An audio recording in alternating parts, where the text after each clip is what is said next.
Hello, hello. Hey, How's it going, man? I'm good, thanks, man. How are you? Sweet, sweet. You're not in a rush today, are you? No, I'm not. Got plenty of time today, yeah. Sweet. What is it you had to do yesterday? Yesterday I had to meet one of my old friends. Yeah, I had to get all the way to Waterloo from Northeast, I and see. yeah, I was running. I was gonna. Well, I did run late. Thankfully, she was late as well, so no one was mad. I see. I see. But yeah, Well, that's cool though. I mean, I was saying you haven't had to jump into the GWI in a while, have you? To go back to Reading. oh no, no, I haven't done that in ages. Yeah. So you haven't been anywhere near Paddington then.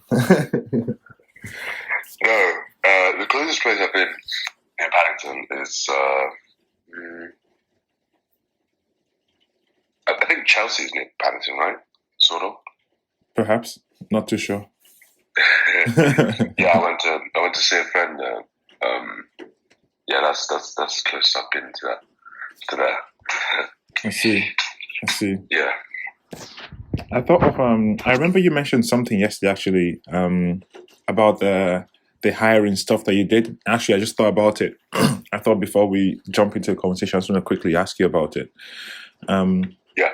so this is whilst obviously being a product designer, you sort of had the opportunity. Yes. You had the opportunity to do some hiring, right? So Yes. what did that entail? Like what was it like? Okay, so I probably explained this yesterday, but how this happened at first was, you know, it, the opportunity to do that came about because there was a lot of disorganization and not too much expertise when it came to product design.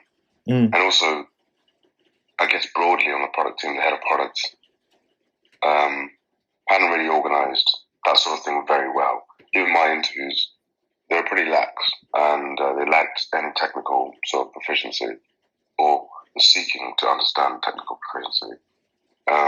So I noticed this, and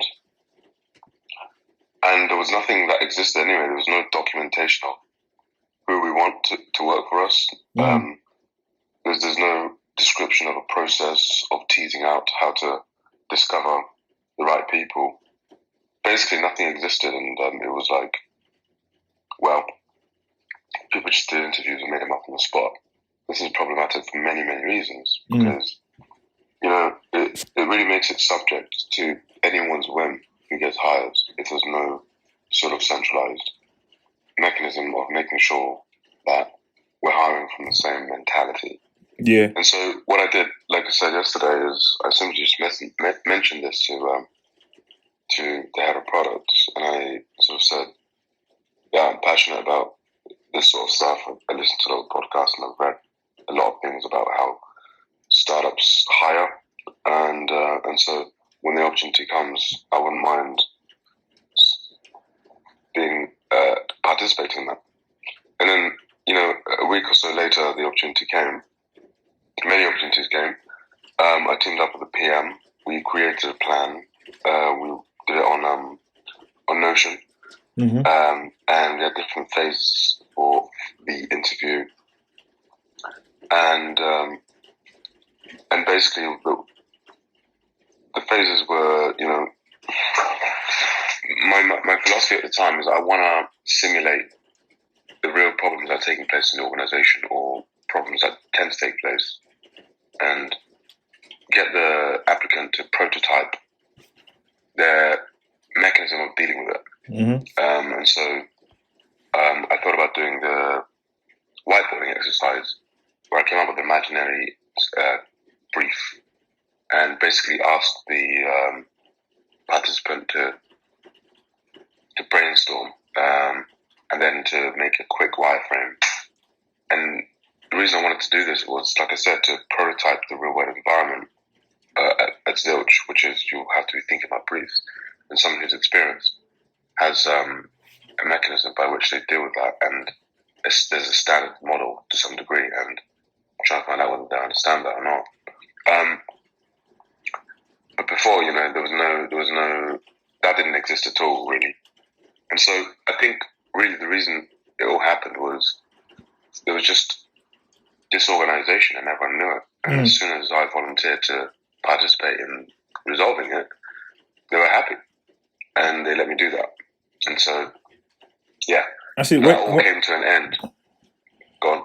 No, I was going to say, when doing this, I mean, in terms of like the first stage, is the first stage actually like whiteboarding already and getting them to prototype it, or do you sort of have a discussion with them first to sort of get a vibe for them? Like, what are the actual sort of steps that you took within this year process? Yeah, so there are 3 phases, and I'm only involved in one phase. So, yeah, I was involved in the middle phase. So the first phase, I think, is a conversation with a recruiter. The second phase is a conversation with me and the PM.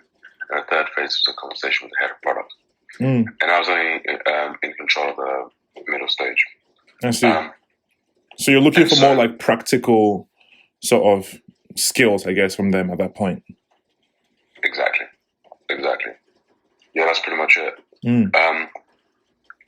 Yeah, and yeah, so basically did that at the second stage, and it's right now it's still quite bad anyway, because there's no description of what is supposed to happen at each stage. It's just kind of like jazz. People just come and they improvise, and that's what happens, and it's still the case. And I think for various reasons, to be honest, we got I was the first full-time product designer on the team, and we had 2 contractors that I was working with that weren't so good. I think I may have told you this before. They did end up actually getting fired, or rather the contracts terminated. And then shortly we got a senior product designer who's going to manage me and basically lead the team. Then we got another mid-level product designer as well.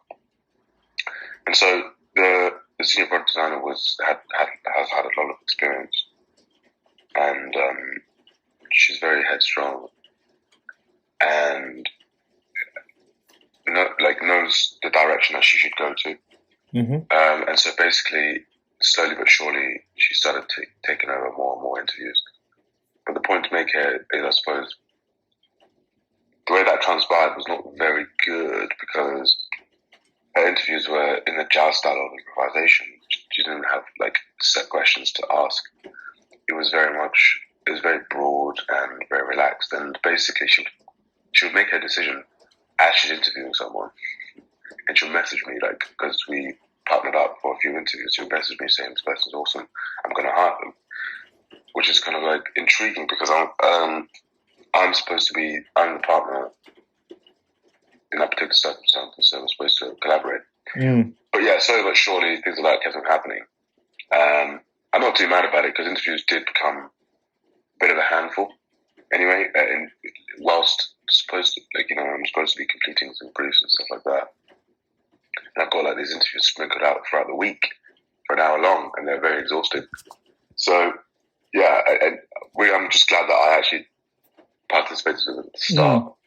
And can put that on my CV, basically. Yeah, and you said there were some hires as well that sort of resulted from that. Yes. Why would you say they were hired, in your opinion? Like, what things sort of stood out? Obviously, besides the fact that they could literally do the actual job. Like, what else was it that you considered? Well, I had from listening to many podcasts and reading blogs and stuff like that. One thing that I discovered is that when it came to hiring, in startups, they really wanted to find the best of the best. Effectively, that was the mentality. And they wanted to find exceptional people. And they had a very, very high sort of bar for selecting such people. And so basically, I tried to emulate that. And the way that I did this was I created like a scoring system where my partner and I would both enter some numbers and then find the average of those based on a few different criteria that I sort of interesting picked up online. Like what? And so the different phases of it, of the interview. So the first phase is sort of introductory sort of conversation, and then and just asking them in general about their experiences, anything I see on their CV, etc. And then the second part would be a wireframing session where that in and of itself is broken up into different phases. For example, the quality of their questions, their understanding of sprints and the business case and how to integrate the business case into the way that they resolve this particular problem. Do they demonstrate an understanding of constraints related to engineering? Do they understand the needs to involve engineering early? Do they get that there's probably going to have to be an MVP at first? What's their sort of thought process around UX research? How much significance do they place on understanding and validating these ideas, and so on and so forth? And that was scored as well. And I think, and so basically, for me, it had to be four minimum,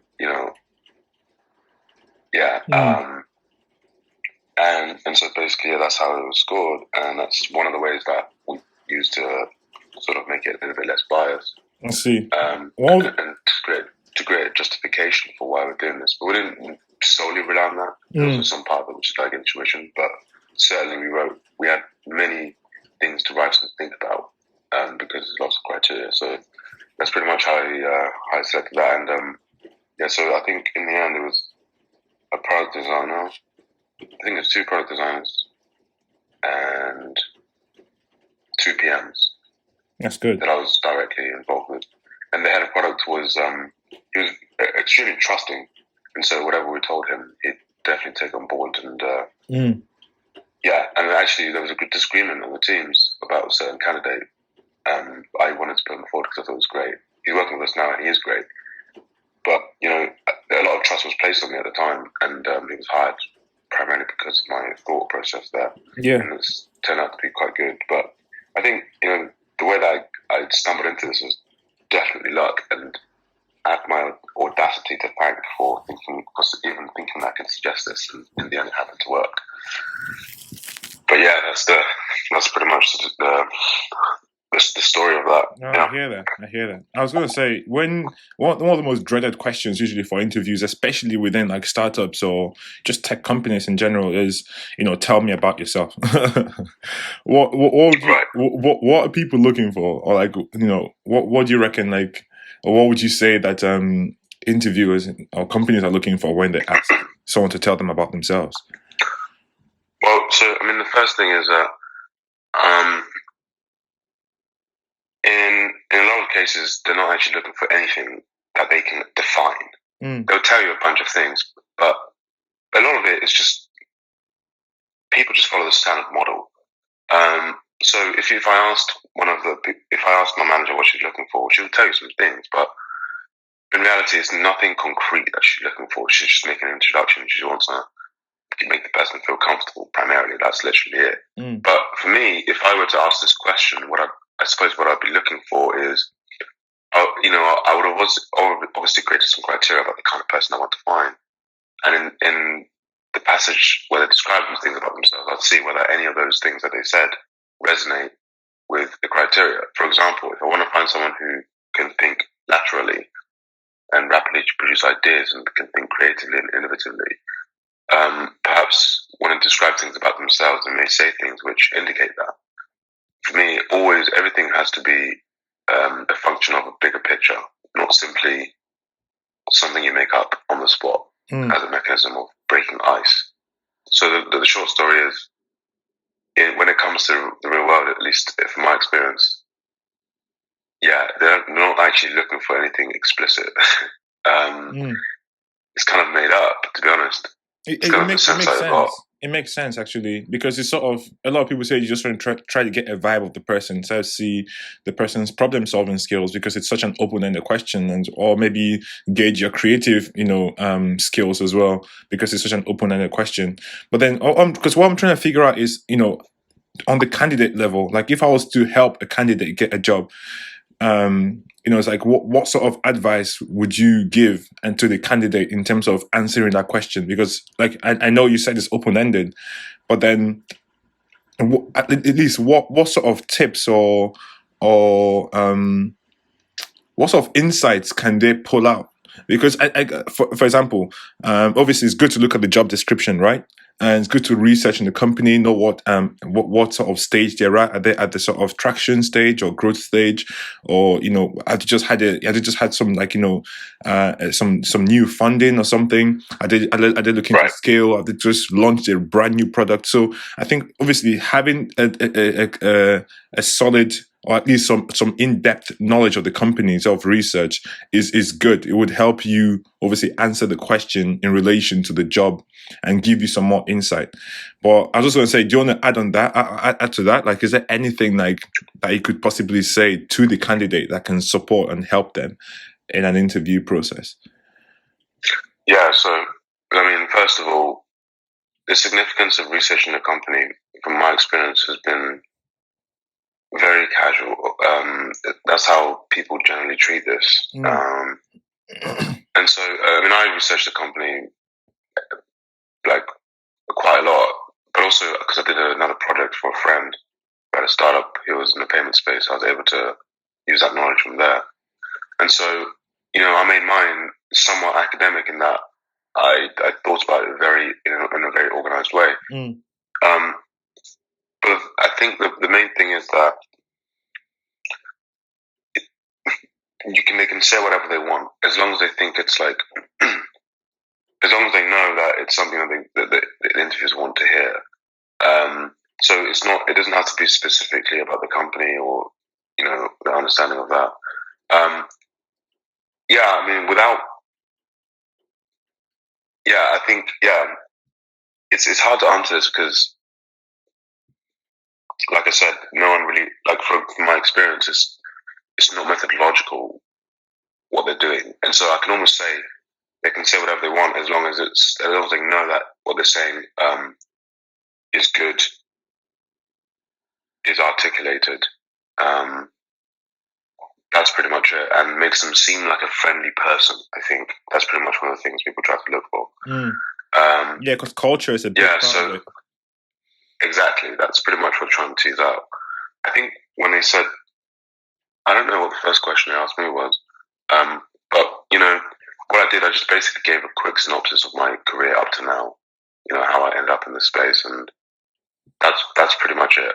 And touched a little bit of my experiences and sort of said that I would mention more later. But I basically used it as an opportunity to summarize my value proposition, which obviously was a function of the job description, as well as the understanding of the industry, as well as the things I've done in my past, etc. So I just basically, just gave a synopsis of my CV with small sort of personal things here and there. But that's pretty much how I would approach that. Especially because they don't ask. That's pretty much how I would approach that. Keep it like relevant. Just give it a nice, short, sweet summary of your career and who you are. And so that's what I would say on that one. As far as what people look for is concerned, but personally, I would try to create a criteria and look for something explicit. Yeah, it's a very tricky one because especially now, like we spoke yesterday, you said it's sort of like the like industries are now booming and sort of just waking up, especially in regards to tech, and tech is sort of now the standard, right? Like whether you're medicine, economics, finance, art, like tech is just sort of literally embedded everywhere now.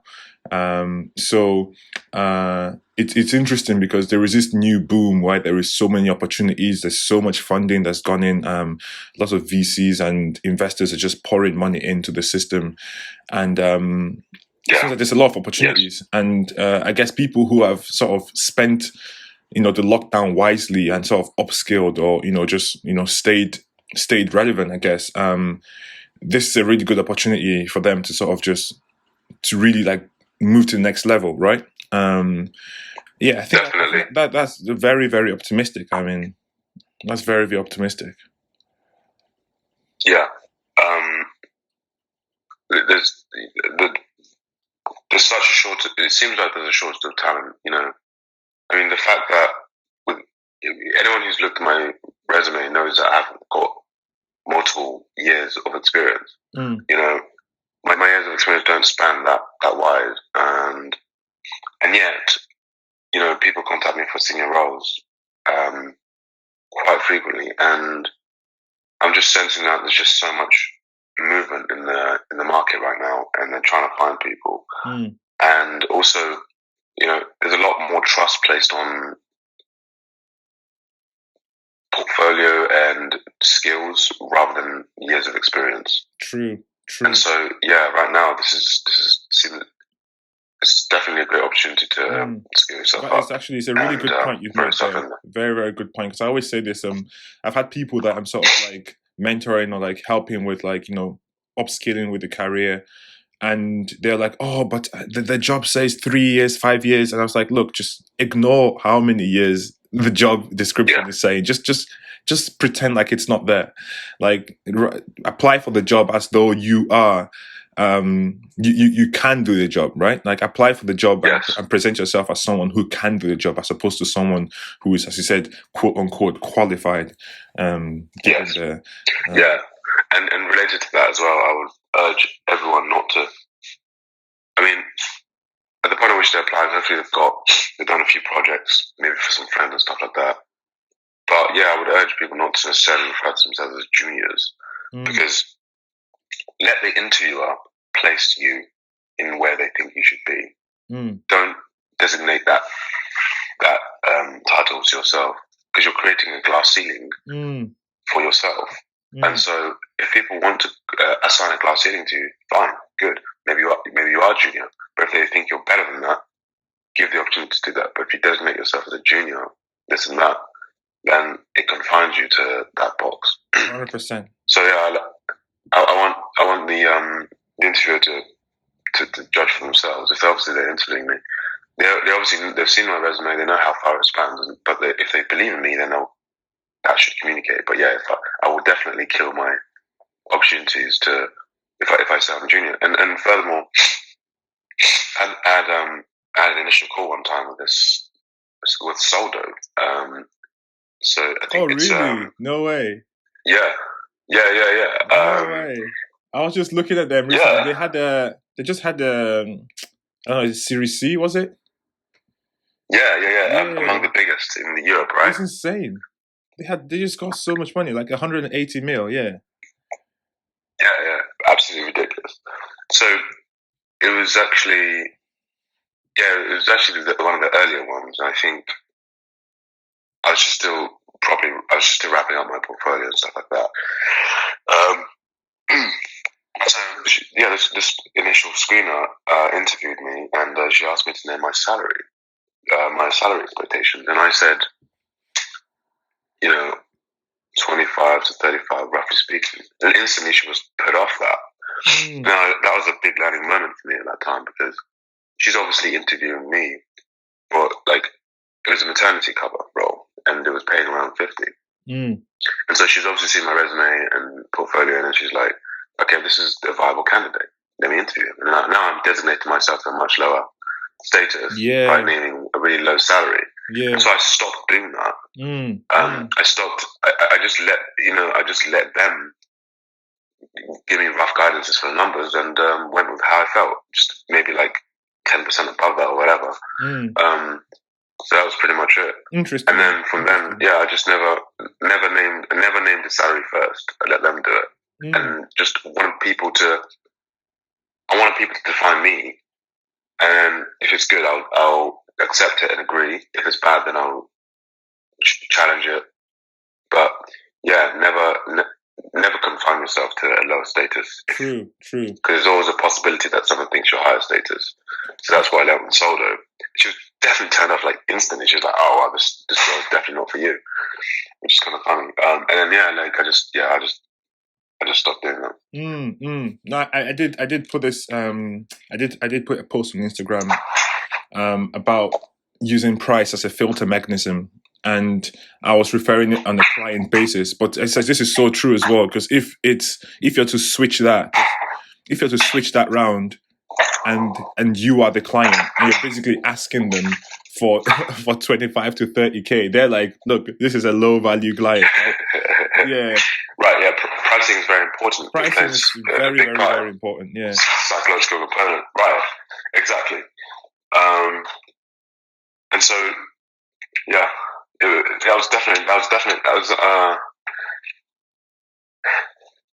was alarming and shocking, and yeah, but it was good fun to discover that. For sure. And I mean, one of my friends as well, another one who's looking to get into this space. But I think particularly with women, and is one of the friend that you know that is looking to get into UX, is it a woman or is it a man? Yes. Right. Okay. So the interesting thing that I've seen here about women is that typically they undervalue themselves quite a lot. They want to confine to tradition when it comes to interviewing, and they tone down their audacity, and they basically, they box themselves in.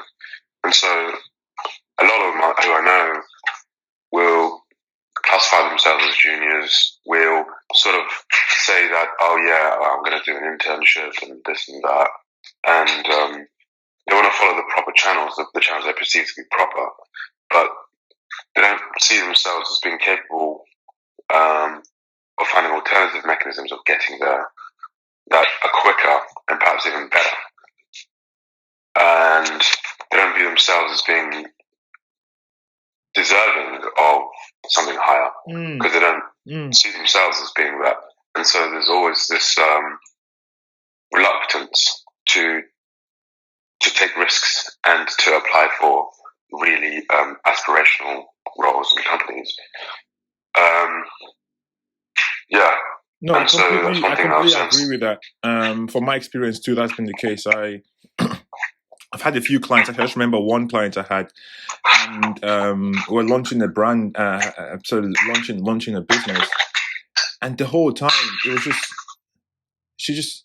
it's just the idea of like charging more. She was like, she just did not know how to charge a client. It's like, I can do everything. I can do the actual job. I can do everything as a business. I just don't feel comfortable charging my clients like a higher rate. And no, I completely agree with you. I think it's, for me, from my experience, it's a mindset shift, man. Like I found myself doing a lot more of that work on behavior design and sort of helping people sort of understand and shift that mindset to understand that, look, you are worth a lot more, right? And like the skills that you have is of value. Like it doesn't matter what experience you have, it doesn't matter what you think of yourself. By default, like the base already makes you better, right? Because you already know many things that many other people don't know. You already experienced many things that people don't know, especially if you find yourself within a niche or within an industry. You're already of value to someone. Like you cannot undervalue that at all. You can't look down on yourself. Exactly. Yeah, I remember you telling me this, because at the start we had conversations about pricing and things like that. And what you said there was definitely a brick in the construction of sort of confidence and other things I sort of picked up as well, like combine that with the solo experience. Yeah, you really have to believe that it's possible for you to get things that are beyond your expectations, and then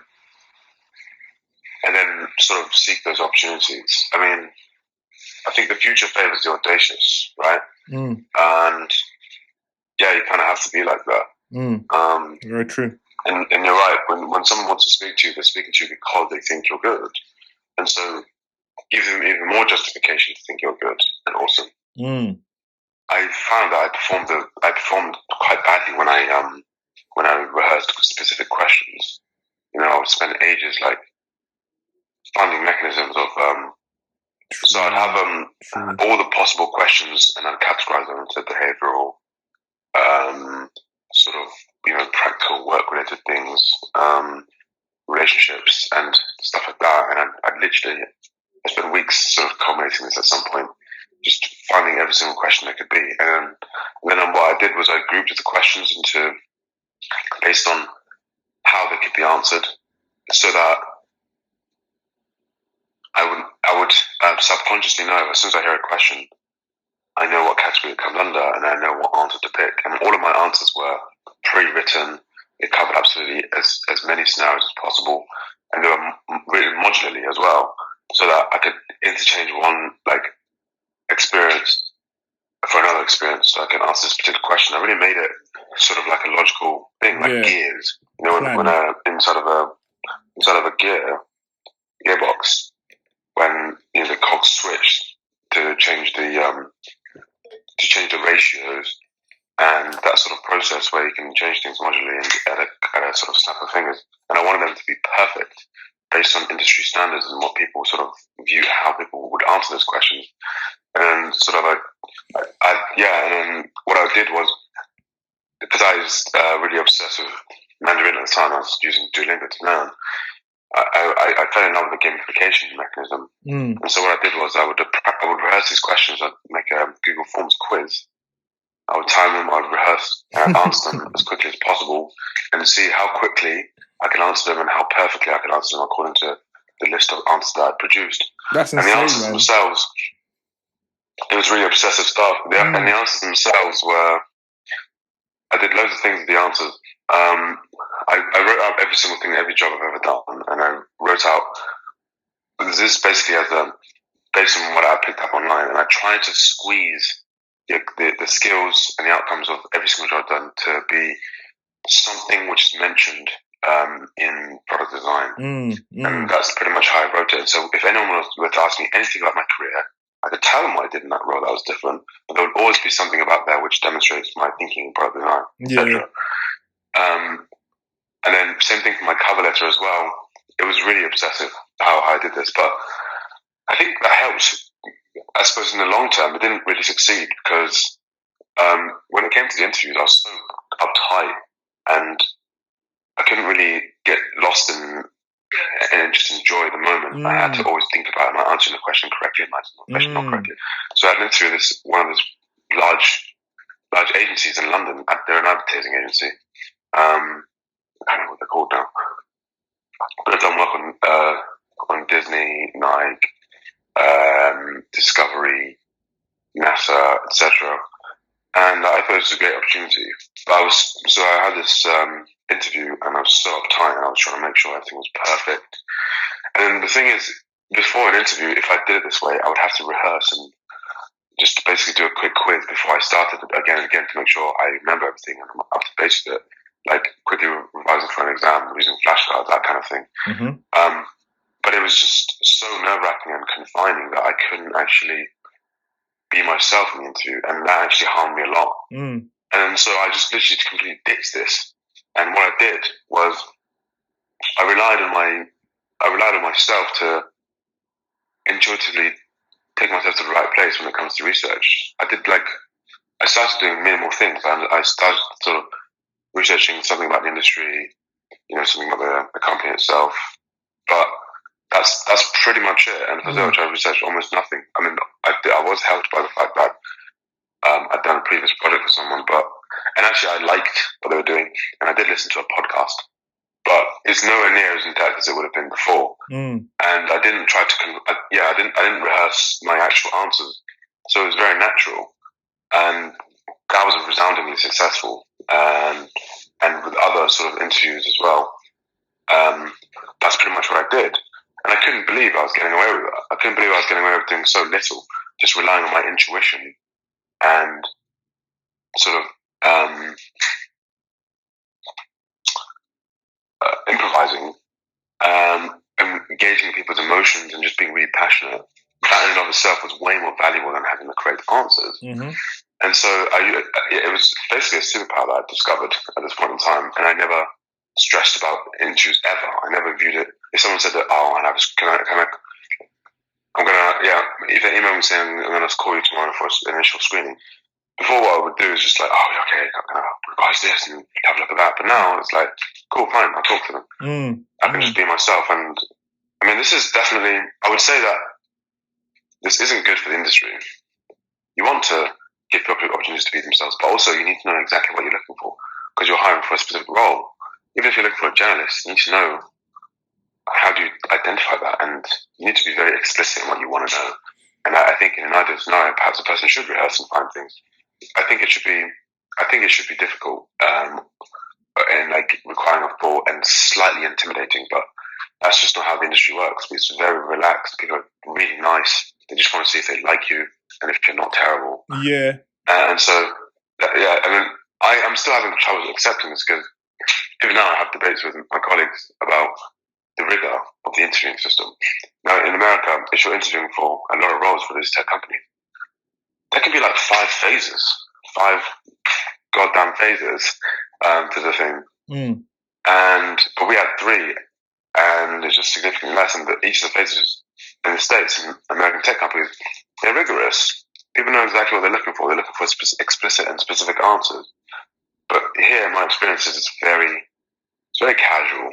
And so that's a great thing because then you can just rely on your own personality to guide you through. Of course, you have to meet the necessary prerequisitions of sort of the portfolio stuff for that. But other than that, it's really good not to overthink it because they don't overthink it. So what I've noticed as well is that a lot of companies now they have this obsession with unconventionality, right? They just they have this obsession with unconventionality. They want out of the box thinkers. They want people who don't follow convention. They want the people who are like self-starters, people who just do things different. And I've noticed this obsession, especially just with the roles, as you said, because people just want to, people can just be themselves. You don't want to find people who basically have this non-linear approach to problem solving. So it's like, all right, if there's a problem, how do you solve it? Like, they don't want someone who's going to be like, oh, I'm going to open the book. They want to see that you're literally going to try every single thing. And I think it's reflective of the whole startup scene that we're seeing right now. And again, as you can see, after something like the pandemic, such a sort of massive economic shock, there's now this sort of new sort of era of startups that are coming up now, and everything is so bootstrapped, like everything is so like there is no template on how to do it. So everyone, so it's like everyone is like looking for this unconventional. So they don't really want that old system. Like that's like you said, and that didn't work for you because when you come across as almost sort of snobbish to the fact that you've practiced or a lot. They don't really see that as valuable anymore. They want people who just like out of the box thinkers, and I think that is actually. Sorry, go on. I was going to say, I think that's great for our generation actually, because I think that is sort of the break we've always needed. But I think it's a double-edged sword in the sense that we've grown up in this we've grown up through high school and and college and being told what to do, being given assignments and stuff like that. So we never really had the opportunity to sort of express that our individual creativity. So I think it's a double-edged. Yeah, it's a double-edged sword. That's spot on, yeah. It's a double-edged sword in that sense that even though it's a perfect opportunity for our generation to really express ourselves and finally, unleash that sort of creative side, whether problem-solving, engineering, art, wherever it is, it's also coming to bite us in the ass because, like you said, we go to the interview and we're shitting ourselves rather than just being relaxed and confident in our ability. Yeah. This is a large topic, to be honest with you. And first of all, start off with what may be considered conspiracy, just an idea that I'm floating here. But I think that so I've got friends who work in banking, the traditional sort of bank companies, Goldman Sachs, JP Morgan, etc. And I know people who want to get into that industry, but it's an old industry and it's marked with tradition. And that's not to say tradition is bad. The reason, I look at tradition as like an evolved organism which retains characteristics that help it become successful, and they just build on top of those. Mm-hmm. It's a foundation. If you want to build a house, you don't not have a foundation because the foundation is traditional and status quo. You have a foundation because it's what you're supposed to do. There are conventions that you want you to follow that make things easier and that are better, and conventions themselves are a function of evolution in that as a function of time, they got better and they were able to be tightened up here, loosened up there. That's what creates the standard model, shedding off all the unnecessary things. And another example from I can talk about when kids develop, they mumble every single phoneme there is, and then they slowly lose that ability to be so adaptive, and they confine to the phonemes that are found in the immediate culture that they're being raised in. And also, think about learning and information, etc. At the beginning of any task, the world is so wide, and there's so much uncertainty and chaos. But as a function of time, by sharpening yourself, you're shedding things that are unnecessary and retaining things that are necessary. And so that's really one of the justifications for traditional ways of doing things. And in those companies, the traditional companies, they're doing that well. But also, there's another force and influence here, and that force and influence is economics and perhaps supply and demand. So when it comes to traditional companies, they're typically not resource rich. They don't have bundles of cash that they're looking to quickly invent new things with. They're looking to continue what they're doing, and I look at it as a sprinkle. There's sprinkle here, some there, and so as a result, they have to be so tight about what they do. When it comes to startups, and actually as a result of these crazy valuations and investments, now there's so much money coming in,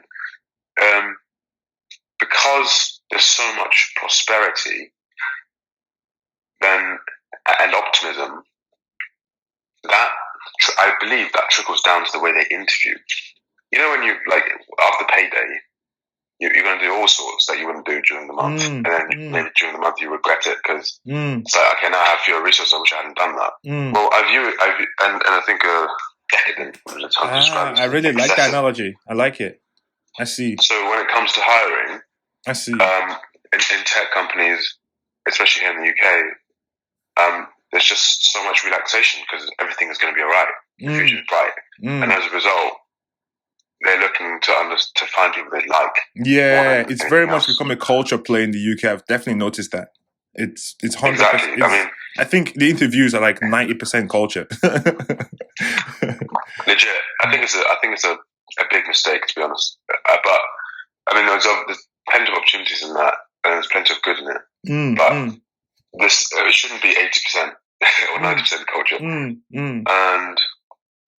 And so yeah, this pretty much applies to a lot of things. They want to reinvent absolutely everything, even the wheel itself.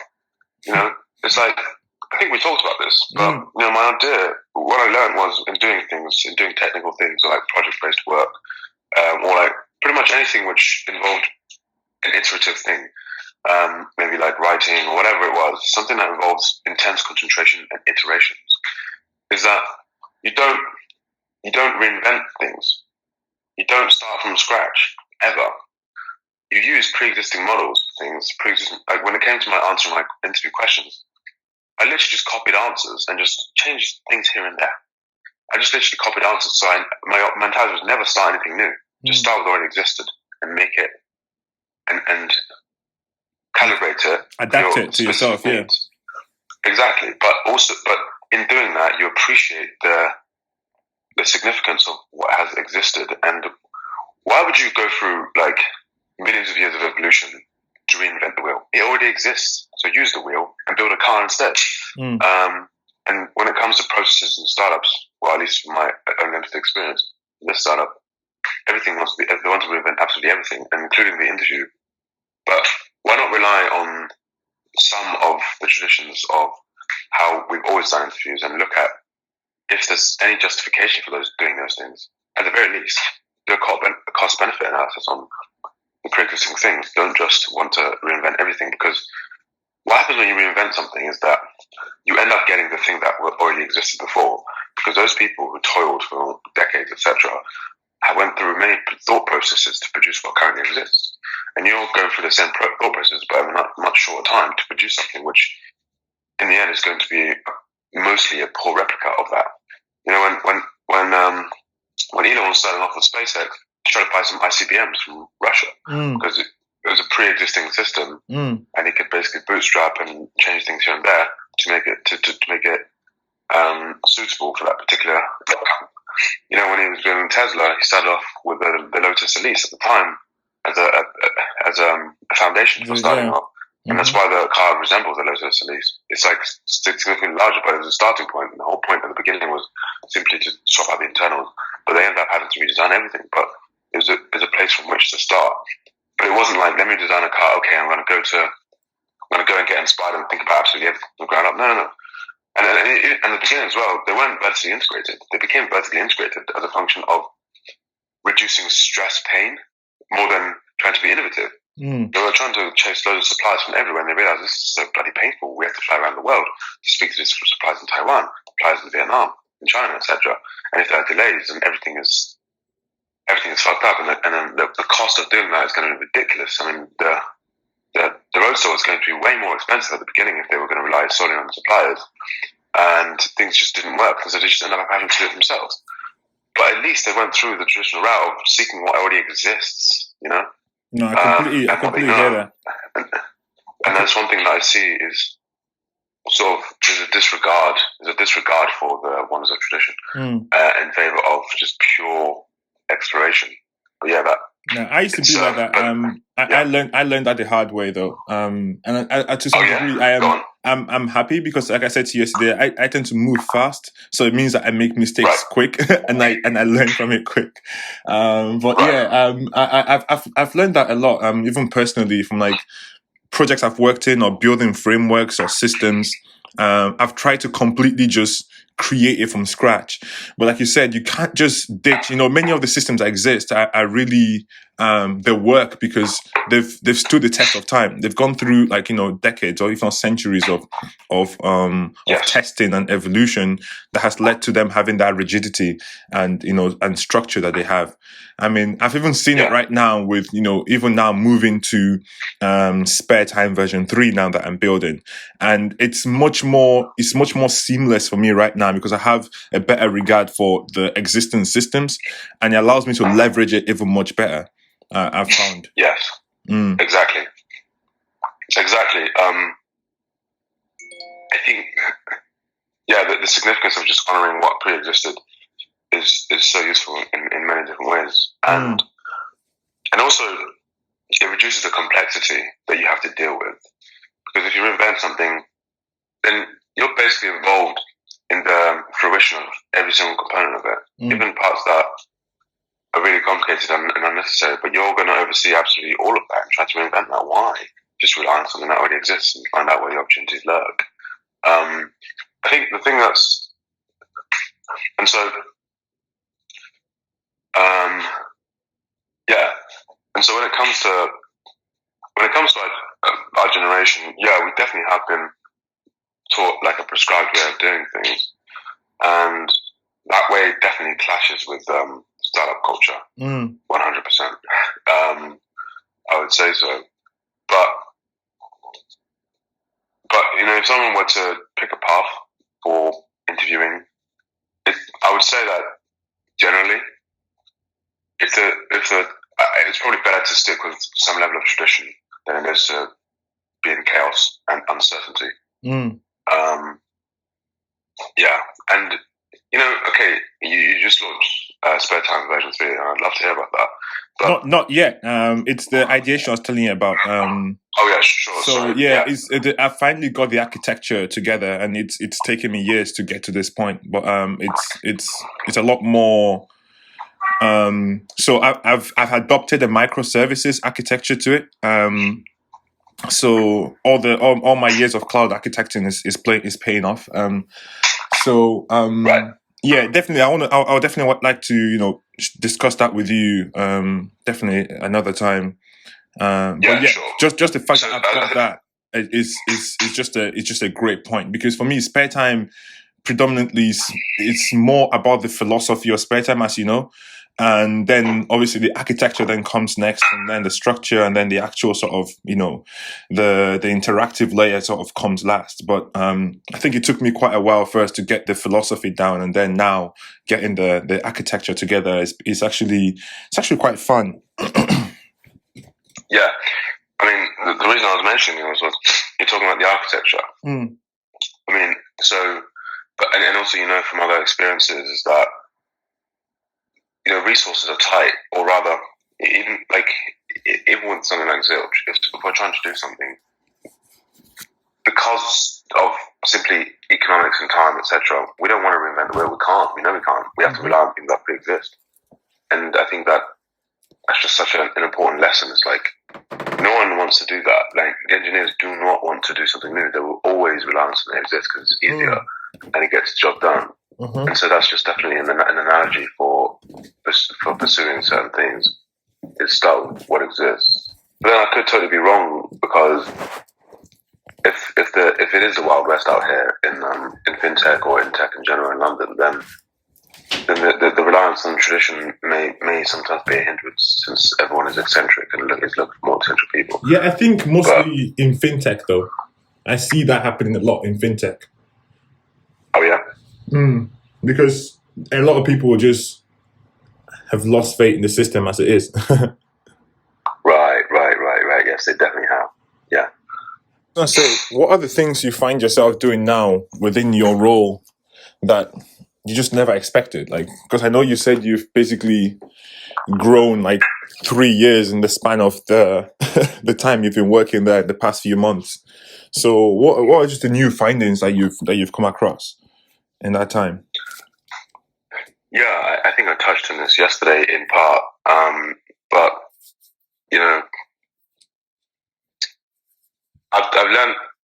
I'm learning necessary lessons, which are a function of maturity. I think right now it's not so much about my skills day to day in the particular tasks I'm doing. It's just in general, really, the basics. So just to start with my personal life,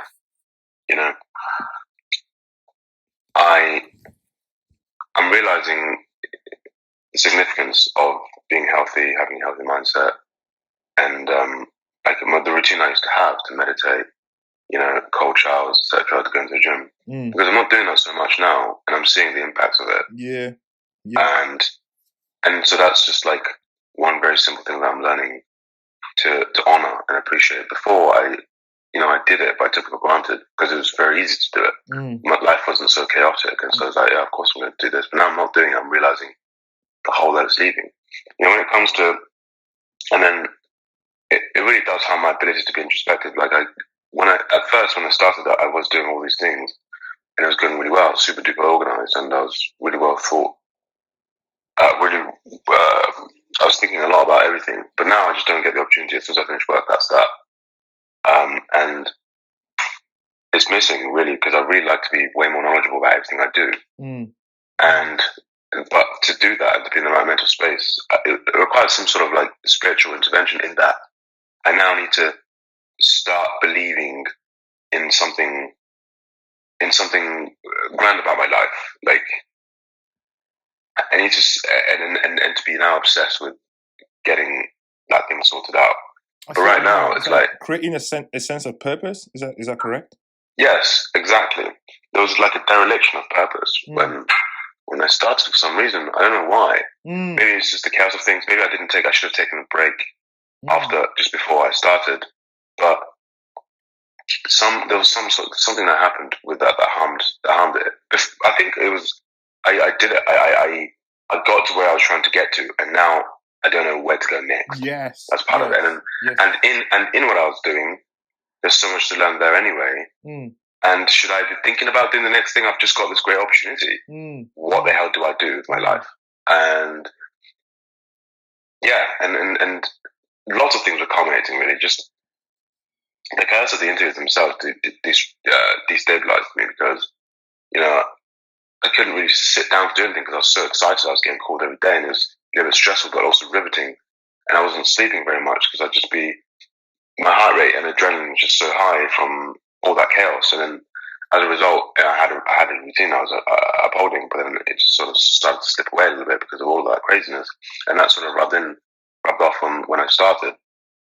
And yeah, like chaos is still sort of taking place. And then now I've got a new thing, which is like, okay, I did do this thing that I've been trying to do for some time now.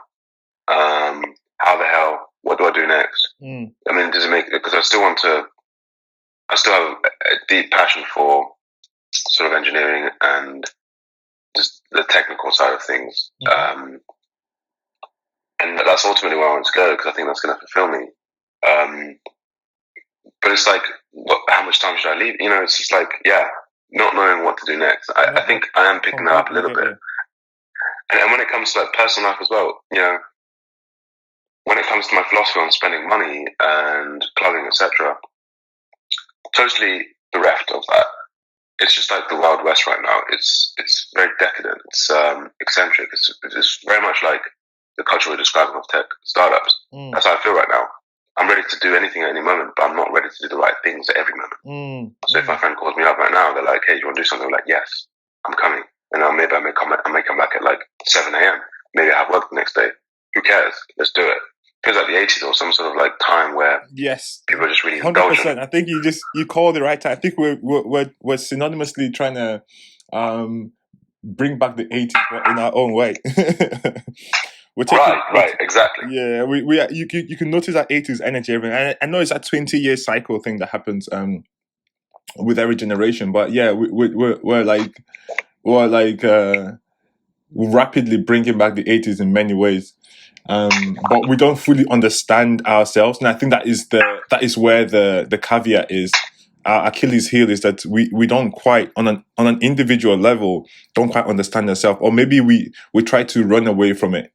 From that deeper understanding of ourselves, and that eventually like topples things over. Actually, I was just saying that I think what you mentioned actually there, what you described was very, very well articulated, because I think that's the Achilles heels of thinkers like yourself, is that you eventually you set yourself this grandiose task, right, which is grandiose at that moment, and then you sort of achieve it, and then that now becomes the new base level. Right. And then you're like, all right, what's the next? And honestly, for me, I feel that's why Sparetime literally is in some way, if not already, become my sense of purpose, because within Sparetime and within what it stands for, it allows me to explore all different facets of it, because it taught me that I had to go back to the very core of it, and it took me like about 3 years just to work on the philosophy, and I'm still working on the philosophy of it. And then, you know, it's been about 6 years now I've been working on that project, and most of it is just a lot of you know, back end stuff, like deep back end, like just like I said, the philosophy, the architecture of it, the structure, the systems that are gonna be at place. And I find, like, honestly speaking, like it does allow me to find a sense of purpose, because, like, for example, my initial sort of career started off with technical marketing, right? So all the data analytics, all the sort of technical things of like websites and campaigns and all that whole stuff. So that was great. You know, I could apply that to many things. But then I also loved the technical things. Like I said, I love the development side of things. I like cloud architecture. I like development. I love building, like, you know, the concept of building apps and the systems I play. And it's like, well, to do that requires me going to learn it and then finding a job. And I was like, no. And this is where the sort of out of the box thinking was useful for me, was that actually I can just apply that within what I'm doing with Sparetime and test that out there within that sort of that virtual environment that I've created there. And again, that then evolved again now, because quite recently I've been learning a lot to do with behavior design. I spoke to this really intelligent mad scientist. I think that was the podcast you listened to, RJ Younglin.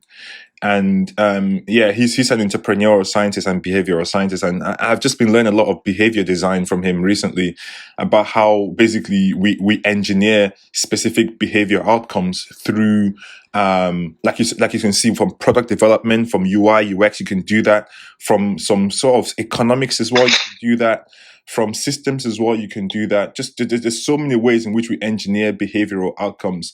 And I've been studying that because that's been giving me a level of clarity to the structure and philosophy I'm building as well for Sparetime. So I'm really happy. Like I said, it gives me it really gives me that sense of purpose, because there are certain times I genuinely wake up and I feel shit. I just don't want to do anything, right? I don't want to get out of bed. I don't want to stick to my routine.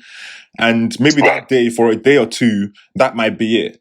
But honestly, like, it just, I've got a book and I've got my diaries next to me, and sometimes I open it up and I just open the most random page. I just like scroll into a random page and I just read it, and I was like, what was I like? I just tap straight into my mindset at that time, and it just reminds me, right? It just takes me back like a portal to everything. That's where I was like, good, all right.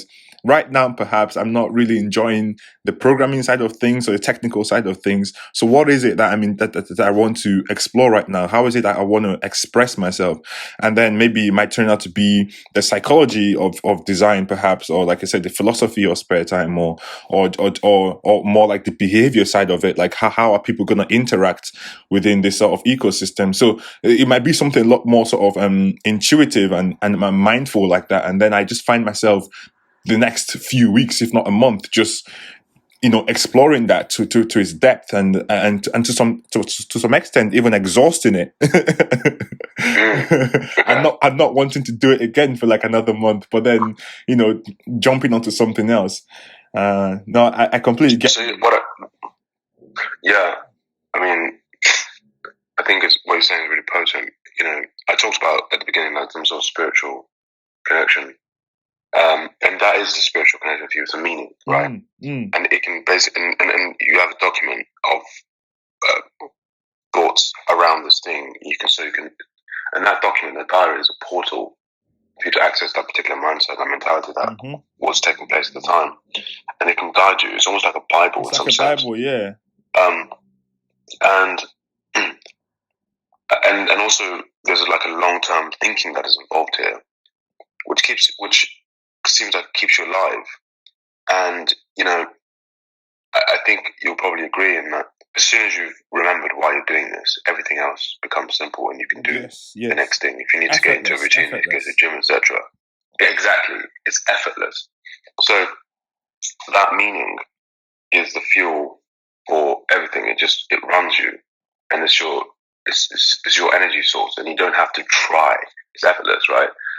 You just are obsessed with it. People talk about how programming at like 3 a.m. or whatever all night. They don't have to try. They're completely in the zone and immersed in this thing. They don't have an option in some sense. It's completely compelling. Yeah, it is. Because there's it's meaning. It's really meaningful. And I think for me, I like to hear that, because I can think about I have this thing I call it. Yeah, it's like that. What you're saying there can really encourage me at times to establish meaning. And meaning is something I've been trying to establish for a while now through various different avenues. But one of the things that I struggle with is pursuing meaning in a world that is devoid of it, or rather, maybe my circle of friends, my colleagues. I think my friends are a little bit better off here, but when it comes to my colleagues, there's almost no respect for meaning, let alone pursuit thereof. And so if I'm trying to do anything introspective and meaningful, I always feel I'm at odds with that. And as a result, that trickles down into my philosophy and my day-to-day thought process. Because I know it's not appreciated, it's just harder to make myself pursue that. Yeah. And I think that a lot of good would come from me having like deeper meaning, and then finding meaning in work in and of itself. And then I can come to work and have new insights and new inspiration to work harder and faster, etc. But this is not, the culture is not like that, and so why should I do that? That's kind of how I think. And so when you look all around you and there doesn't seem to be meaning, it makes it hard to find meaning, to want to pursue that. It was, and so that's one of the things that's I'm battling right now. It's like there is no meaning. People don't seem to be pursuing it. It's very much like the 80s. Yeah. And that's why, like I said And to you there's no yesterday, grand, yeah. it's honestly, I think one of the things that really helped is, like I mentioned yesterday, was spending time in solitude, because you're forced to face yourself, right? And that was one of the things I've been battling for a long time. It's like, I know, again, for someone who's got a job, or like if you're working, full time, it might be a bit of a luxury or a privilege to be able to spend time in solitude, because I did a month. But honestly, I just keep on recommending that to many people, especially people like yourself who are in that state, because like, you are completely right, 100%. Your environment influences you. Like, as much as, no matter how tough or whatever it is that you think you are, your environment, and now environment is not just physical, environment is virtual, right? Your environment completely influences you. And when you're within the workspace, or a place that's not allowing you to, like you said, to find that meaning or to explore certain areas of yourself, you have to engineer it yourself. And that's what I did. By spending time in solitude, I was forcing myself not to be influenced by the outer environment, because already within myself, I had to learn to trust myself, that within me already is a world of wealth, of knowledge, of experiences that are valid and useful, right? So as much as I need to learn from the outwards, I've been doing that all my life, so I need to spend at least this one time with myself, and dig into that library of Alexandria that lives within me, and figure out the things, the packets of knowledge that I hold within.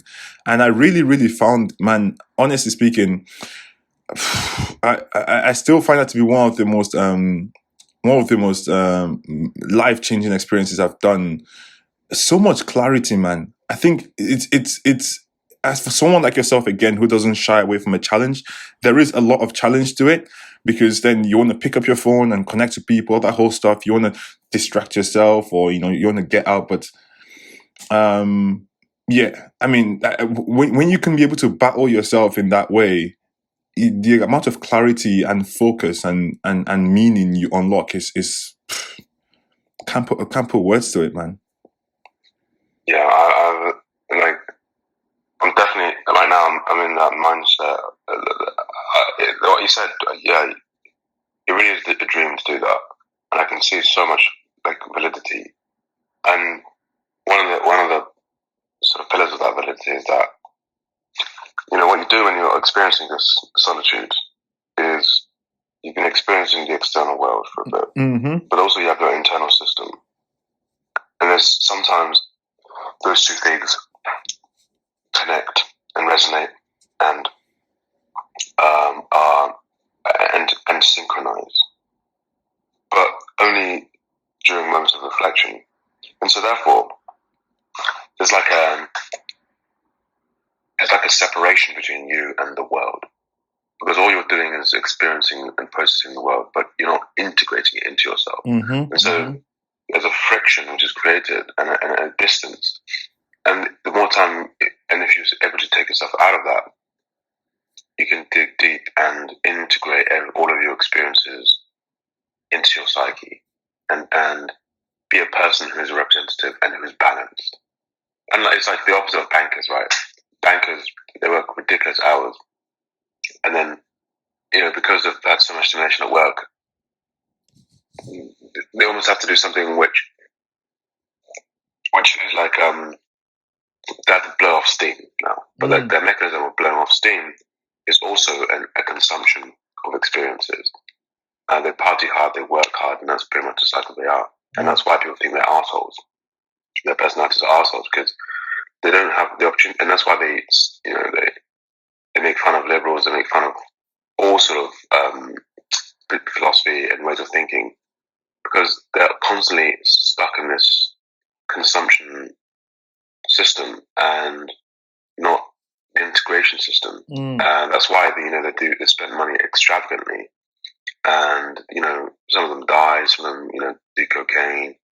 It's very fast, and part of that is because internally, I think there's something missing. But until they integrate themselves with the world, they're only going to attempt to fill that hole with subpar experiences of the consummatory nature.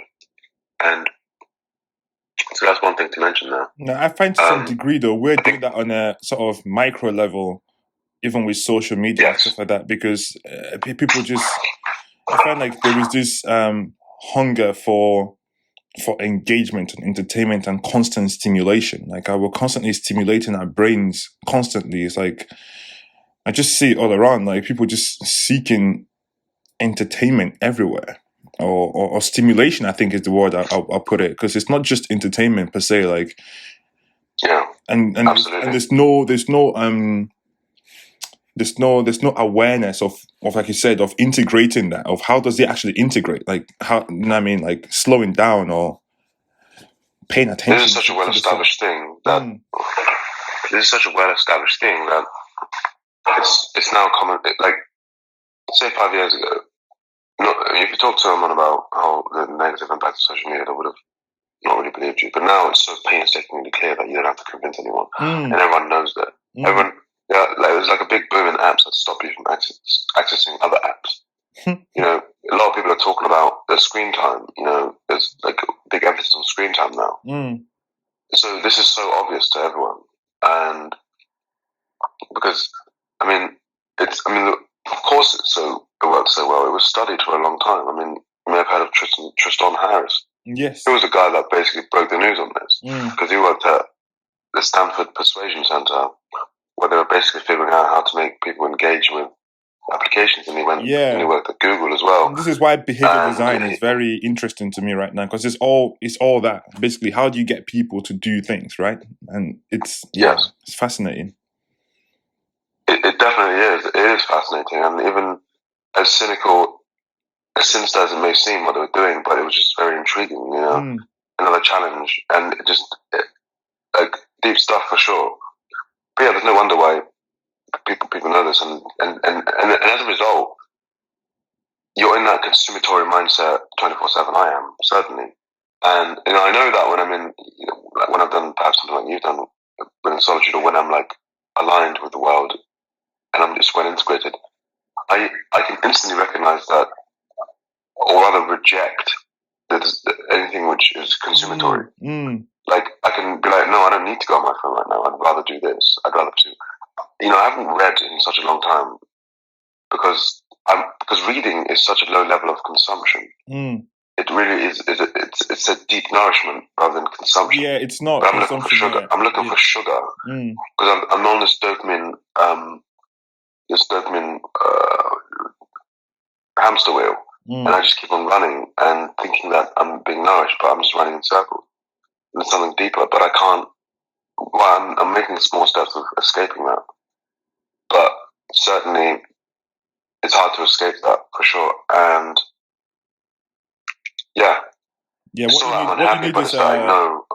what you need is broccoli sprinkled with mustard, man, not sugar. Absolutely. I mean, when it comes to diet as well, that's the other thing. It's like, are you going to eat the things you're supposed to eat, or are you going to eat the thing that like delivers you the most sort of pleasure? Pleasure, exactly. And it's a total like seeking of pleasure and in exchange for meaning. And but it's really hard when. I mean, also the other thing about living in a city as well is that in a city. So when you were describing that solitude that you subjected yourself to, that was really meaningful and life changing, right? It brings me to talk about cities and locations and places to live, because in some places, particularly towards the countryside, or rather some suburban place, maybe near a city, close enough to the city but not quite, maybe perhaps something like Reading, yeah, or near the Rivermead, or near Caversham. It's nice around there. So that natural environment, you have direct access to it all the time, and it's not just concrete blocks. And as a result, you will inevitably walk down a forest or some greenery, because because it's all around you, and in fact, people go there all the time. But you find that because you're there, you're nourished. You're forced to be nourished by the environment because that's what it is. It's not bright lights and like bright signs and thrills. It's just you're observing beauty, something which what people may consider mundane when they're pursuing dopamine, when they're pursuing pleasure. But as a result, it makes you more attentive to things because it's training your mind to look for small details. Because there's not all that much happening in the environment, but you can find endless things if you concentrate well enough. And you can appreciate the beauty. And so, somewhere like London steals that. Maybe not where I live right now too much, because I can always see like the wetlands and trees and stuff like that. Not that I go there, but I can see them at least. But in other places, it's just simple. It's just concrete blocks everywhere, and there's no encountering nature. But nature has this capacity to make you introspective and to balance you out. Because you might be tempted to go for a long walk somewhere, and that is the introspection and solitude that you talked about. A snapshot of it, anyway. Yeah. And you simply want to go for a walk because it's beautiful out there, and in doing so, you gain so much for your own personal life. And so, but where would you go for a walk in London? Because everywhere you go for a walk, it's stealing away your insanely your brain's capacity to. It's stealing away your brain's capacity to focus on anything other than consumption. And so that's what you do, you just consume totally, and you're on this wheel all the time. And that's why I think that explains why people think that Londoners are assholes and like impatient, etc. Because of course you're going to be impatient. If you're, it's a game, isn't it? It's a game. Consuming social media is like you want more and more and more each time. That's why things go viral. That's why new things happen. That's why you're constantly seeing stuff. The TikTok feature of Instagram, I can't remember what it's called now. Shorts. No, that's YouTube. But you get what I'm saying. It's short stimulation, and if you looked at TikToks from like a year ago, totally different to what's happening now. So there's like such a pressure to show completely new things, constantly, and you're looking for that as well. So you're never satisfied, and it keeps on giving you more and more and more and more, and different. And if you're always stuck in that mindset, then you're going to be unsatisfied with boring things like nature and meaning. You're going to find it so boring, and you may not have the capacity to participate in it. And so that's one thing. And actually, I'm glad I'm talking to you because, gosh, I think I need to talk to you more because in this particular instance, I'm able to tap into part of my mind that I've not tapped into for a long period of time. I've even noticed that my vocabulary has reduced because I'm not thinking, and my ability to articulate myself has reduced in the past few months because I'm not thinking. I'm just consuming all the time. I'm not being introspective. No, that's why actually I really enjoy talking to you because I think actually I mean I appreciate that you said that, but I still think that you have a level of introspection that allows me to explore and to express my thoughts as well with a level of clarity. And I think it's the way you receive it and the way you respond back to it as well. So I don't think you're that far gone. I appreciate that. I think for me, it's like a relative. It's relative, and what I know to have been the truth before, it's no longer represented in reality right now, and I can just see that. And I know that I had to do something about it because I actually really enjoy being able to. I enjoy depth. And I enjoy fun as well, but I enjoy depth because that's a true source of meaning for me. And it's just a reminder to get it together, really, and to slow down. Always, you said it yesterday. You know that. yeah, for sure. You said it yesterday. You said I think we talked about making a plan for something and like articulating the plan first, and maybe even you touched on the fact that the solitude. Well, you're slowing down in that particular instance, but and it seems counterintuitive. But in the long term, you're actually speeding yourself up because what you do in that introspection is you make new connections, which bypass all the inconveniences that you would have had to experience had you not done that. Definitely. And so you need to find those options to do such things. Definitely. Yeah. What I've been learning recently as well, what I found out is in regards to, I guess, maturity or adulthood.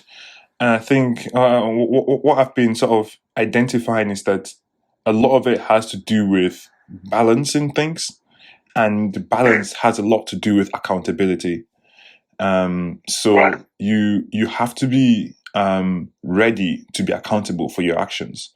And I think at that point is where you truly become mature, is where you, like you say, you take an action, like you say, you move to London, for example, and that's an action you've taken, and then you start to, you're mindful of the of its reaction and its effect on you, and you're ready to take accountability for it. You're ready to take action and be like, all right, I need to, I know that this is, I know that this environment, for example, is making me think in XYZ way.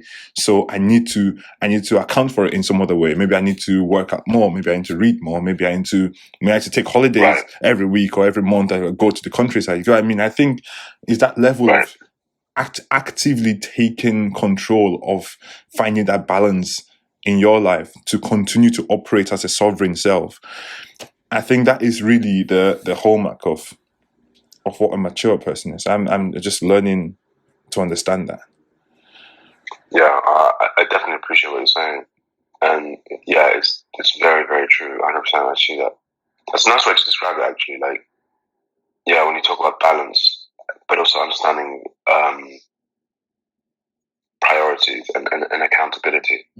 Yeah, for sure. Because, yeah, I mean, obviously, if you're seeking to balance something, then you have to be accountable for the action that is going to tip the scale in the other direction. You don't have one without the other. No, that's a perfect analogy to describe that.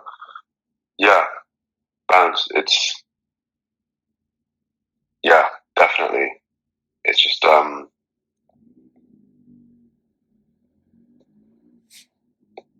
it's a hard one. It's a hard one to obtain for a long period of time. It's very difficult. Yes, it is. It's very difficult because sometimes you do get taken by the wave, and exactly. Yeah. You do get taken by the wave, and it's like identifying and bringing yourself back, like on track, like almost like orientating yourself constantly. And yes, the people you surround yourself with makes a big difference. That's why I said to you yesterday, I realized one of the biggest things I took out from the time I spent in solitude, and I realized was a big superpower for me, was that networking ability. And it was that very fine-tuned networking ability where I was able to identify the people I needed and identify the value that they had to me and the value I had to them. And I realized that my network after that period in time just became a lot more just high value, man, like just a lot more refined.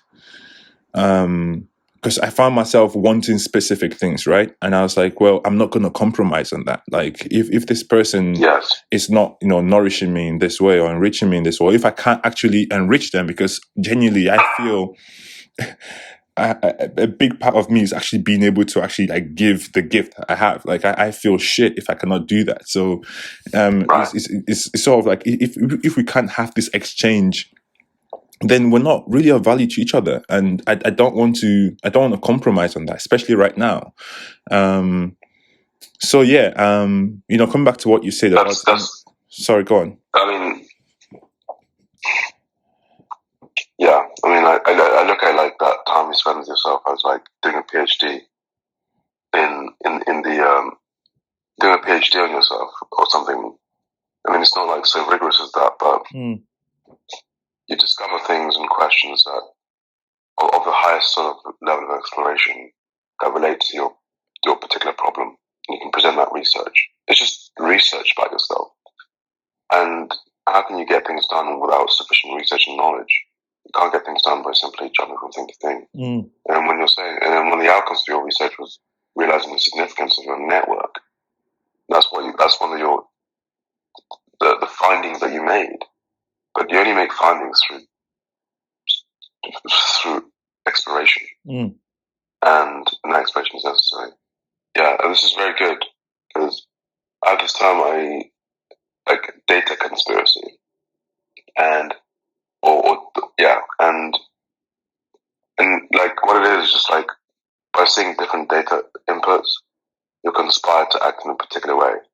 And so the conversation here is definitely a data conspiracy for me. I mean, it sounds sinister, but it's definitely a data conspiracy because now it will always be in the back of my mind. It's like, yeah, I spoke with Iffy about this particular thing, and I do need to take time off. And now, and it's just like, it's like when conversations, the secret life of conversations is that they run you. You think you're having conversations, but conversations are having you. Because everything you've ever discussed with someone can be found. There are waves of it which emulate from what you're talking, from that particular conversation you're having right now. That particular conversation right now is a function of every other conversation. So you don't have conversations; they have you. Definitely.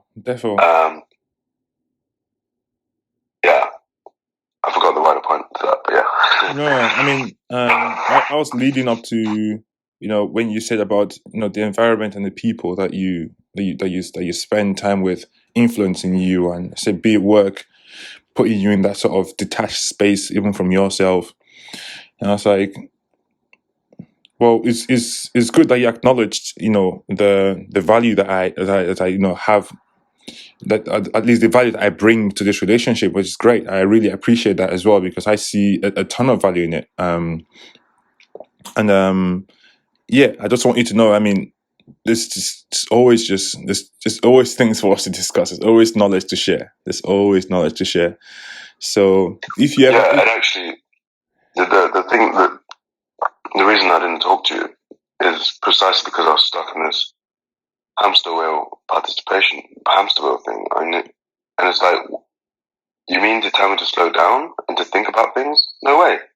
I'm going to consume.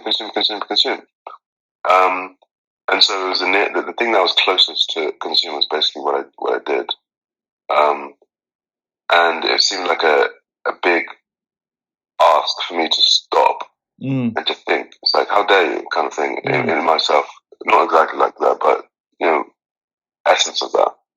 And yeah, and so I think a lot of these things you can't really I don't know, you don't really force them, man. Like I even say to myself, I speak to my mom sometimes. My mom literally says like, man, like you're so different, like you're not the same. I was like, yeah, because I think eventually, right, no matter how stubborn you are, you're just gonna hit a wall. Like no matter how fast you run, you're just gonna hit a wall. You're just gonna need to stop.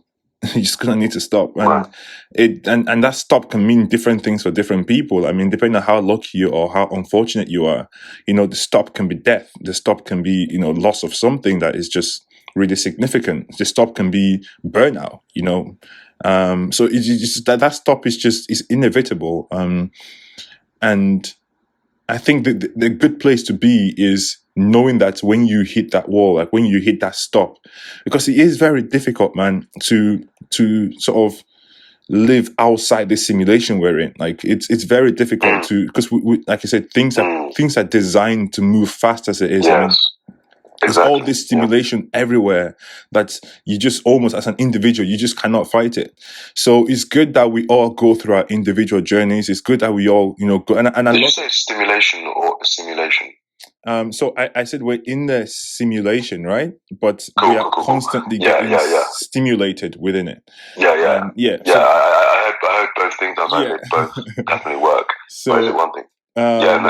So it's good that when we do, it's good that we go through our different journeys and we go through our different paths. It's good that and that's why I've noticed the best relationships I've had. I don't speak to them every day. Like I don't speak to them every month. Like sometimes it's like we don't speak for ages. Even myself, I feel I'm a lot more detached from, like I say, from instant gratification, right? So I don't tend to go towards things that bring instant gratification. So I don't really spend a lot of time on my phone and stuff like that.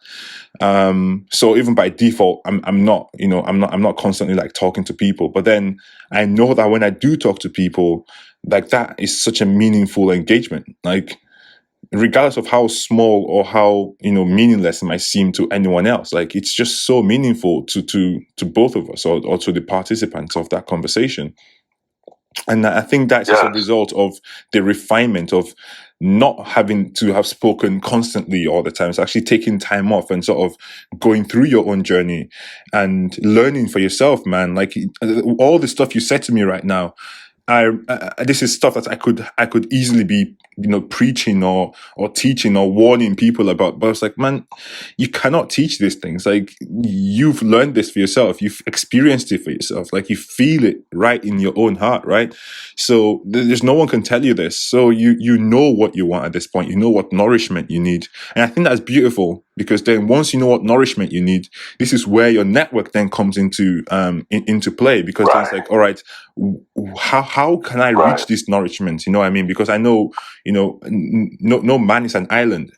So what is this? What makes up my island, and how can this, ingredients within it nourish me? And these are the people that you have in your network, and this is why it's super important to curate that network, in a very intelligent way.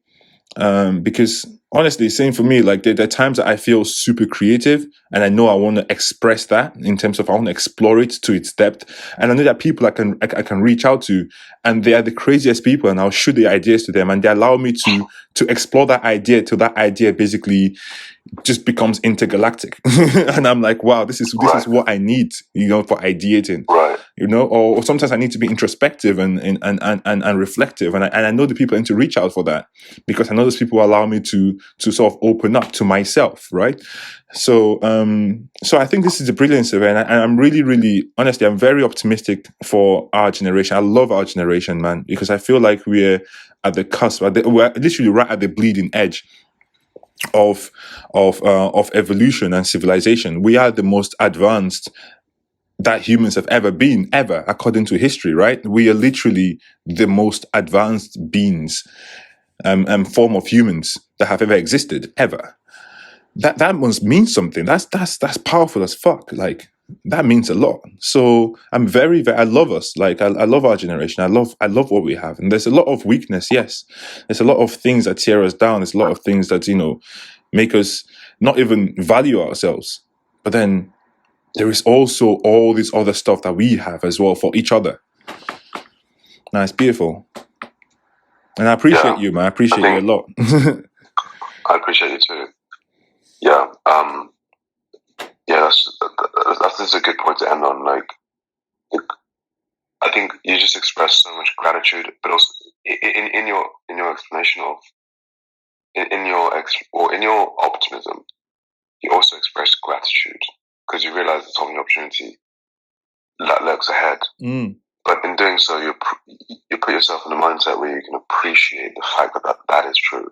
And I know that you want to do that in a meaningful way, and I can tell. But it comes, you're not looking to go there and consume and take, and I suppose like the stereotypical caricature of a capitalist, exploit this opportunity. It's a growth opportunity. Let's exploit this particular segment and squeeze it.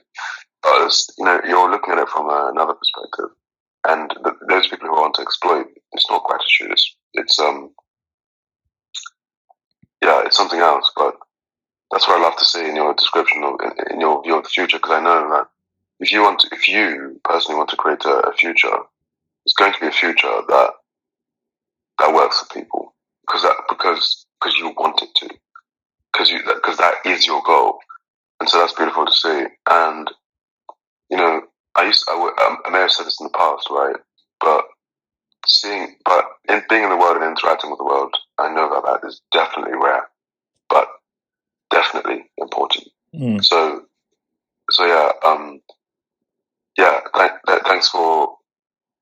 thanks for coming by and chatting here today, and I can't wait to talk to you next time to update you on how things are developing and stuff like that. I'd really look forward to doing that. Therefore, I pray so too, to what you said, amen to what you said, and I hope to keep keeping myself accountable as well. I pray for that too. No, thank you very much, man. It's been brilliant talking to you, man, as always. Take All care, right. Have man. a good week. Take care.